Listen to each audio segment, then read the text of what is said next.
I think that people don't realize that a lot of stress, a lot of aggression. It's like aggression actually is like paired with stress usually. You know what I mean? It's hard to be super aggressive without a little bit of like adrenaline pumping and stress and all these things. And the truth is like there's so much of the training. If you're actually training this stuff, what you're training yourself to do is be calm.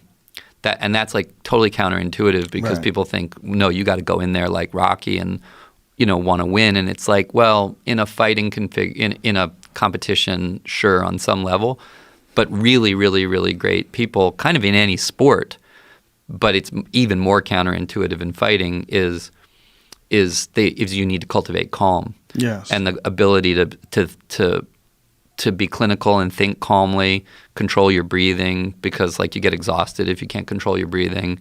And the truth is that those are life skills that are actually they cultivate a very calm. It helps you cultivate calm in life.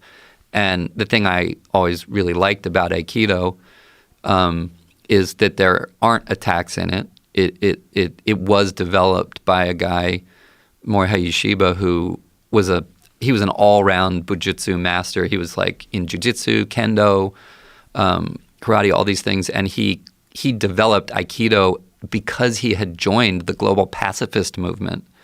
He was like one of the most respected like cross-form Japanese martial artists, and he joined the same movement for pacifism that Gandhi was a part of in like the 1920s. And he believed that martial arts could contribute to pacifism if they refined. And Aikido was a refinement of Kendo, Jiu-Jitsu, Judo. And he basically said, I'm going to develop a non-aggressive martial art that has no attacks. And there's an uke in it, like for the thing, but it's only a defensive, and it's like that phrase we all hear, redirection of energy, the conversion of negative energy into neutral. That is really his contribution. He was like, you can take the most aggressive energy and you can neutralize it, and you can neutralize it very peacefully, or you can neutralize it with a little more teeth in it, depending on how aggressive the person's being.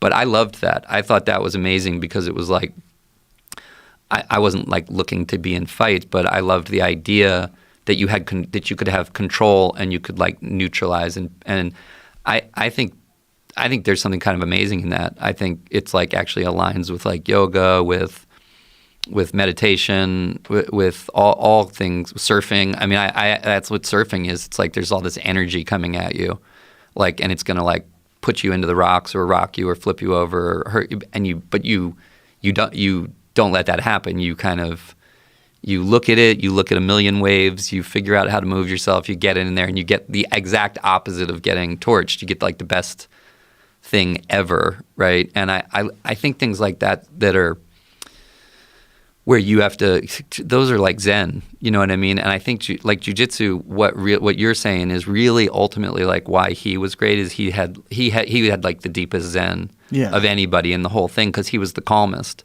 And he had like the micro understanding of forms, but really like it's something deeper. It's like it's like Neo in the Matrix. He's like seeing it with more granularity. Yeah.